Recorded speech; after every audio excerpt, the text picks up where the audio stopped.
Bonjour acolytes des illustres et bonjour tout le monde. Si vous ne me connaissez pas, moi c'est Robin.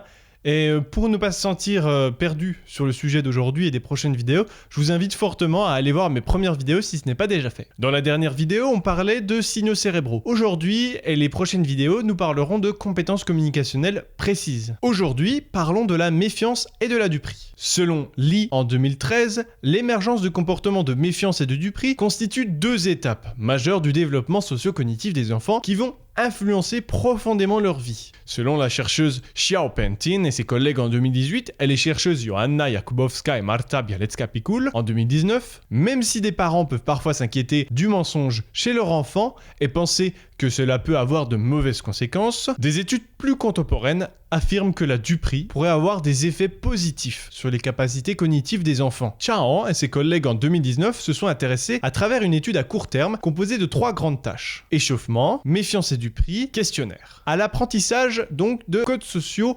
complexes auprès de 40 enfants, dont 20 enfants souffrant de TSA, dont 2 filles, et un groupe témoin de 20 enfants au développement typique, dont 3 filles âgées de 5 à 8 ans, à peu près 6,35 ans en moyenne, en utilisant le robot Nao, ici appelé Nao Nao pour les besoins d'études, afin de sonner plus chinois. Nao est un robot conçu initialement par la société française Aldebaran Robotics, désormais racheté par une filiale japonaise qui l'a renommée SoftBank Robotics. Celui-ci possède une forme humanoïde et a une hauteur de 58 cm pour une masse de 5,3 kg. Il est équipé d'un système de haut-parleurs pour communiquer et est doté de microphones et de caméras. C'est ainsi que les auteurs voulaient savoir si les enfants souffrant de TSA étaient capables d'apprendre la méfiance et la duperie. Ils ont donc comparé cela avec des enfants au développement typique et en parallèle, une seconde question guidait leurs recherches. Est-ce que cet apprentissage est corrélé à la perception que les enfants ont des robots? Afin de tester ces hypothèses et dans le but de comparer ces résultats dans une même situation mais dans le cadre d'une interaction entre un enfant et un autre humain, plutôt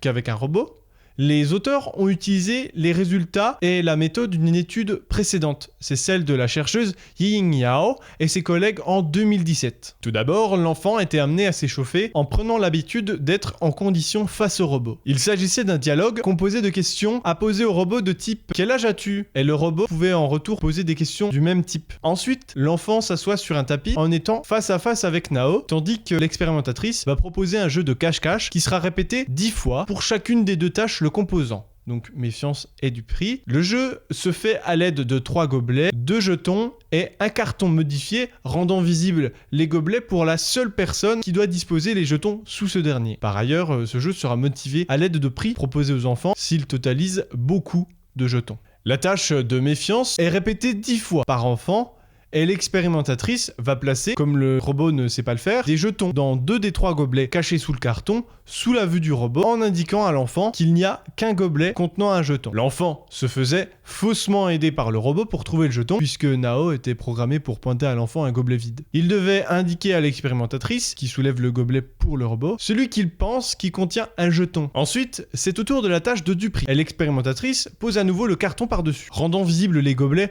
pour l'enfant, mais cette fois, c'est lui qui choisit où mettre les jetons sous l'un des 3 gobelets. Une fois le carton retiré, l'enfant devait pointer un des gobelets pour le robot, qui était programmé pour toujours faire confiance à l'enfant. À l'issue des 10 essais pour chacune des 2 tâches, les participants se voyaient attribuer une note, 0 ou 1, en fonction de s'ils avaient réussi ou échoué à se méfier du robot et à le tromper. Après les tâches de méfiance et de duperie, les enfants devaient passer un questionnaire de 8 questions relatives au robot, portant sur les propriétés biologiques et les états mentaux du robot, ainsi que l'appréciation qu'ils en ont eue. Les enfants devaient répondre par oui ou par non. Les questions étaient formulées de la sorte: est-ce que Nao mange? Si tu donnes un cadeau à Nao, sera-t-il content? Les résultats obtenus sont intrigants, mais assez conformes aux attentes que l'on aurait pu avoir. En effet, les enfants souffrant de TSA sont moins susceptibles de se méfier du robot quand il les dupe, même après les 10 essais.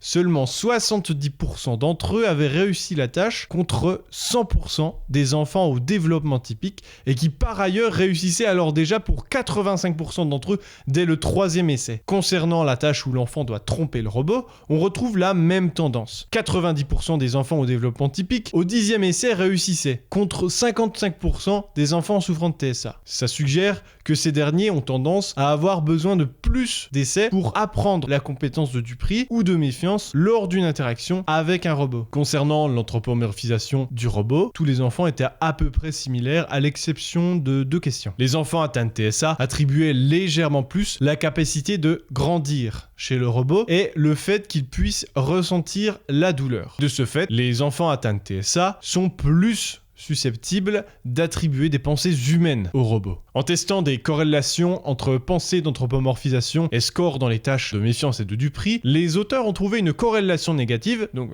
avec un lien modéré, seulement pour le groupe souffrant de TSA entre anthropomorphisation et capacité à se méfier. Plus il y a l'attribution d'une pensée anthropomorphique, moins l'enfant va se méfier. Il n'y avait pas de corrélation en ce qui concernait la capacité à duper et attribuer une pensée anthropomorphique. Comme précisé plus tôt, l'étude présente quelques faiblesses, comme la taille de l'échantillon, même si plus grand que d'autres études dans le sujet, le fait qu'elle ne soit pas longitudinale et le fait qu'elle soit inscrite dans une culture donnée. Il faut la voir comme une étude préliminaire qui ouvre des possibilités pour tester l'efficacité de l'intervention des robots dans le cadre de TSA. Les auteurs notent que tous ces résultats, sauf l'attribution d'une pensée anthropomorphique, car jamais mesurés jusque-là, ont le même pattern que les précédentes études, c'est-à-dire Yang et ses collègues en 2017 et Yi Lit et ses collègues en 2014, que ce soit avec une condition humaine plutôt que robotique.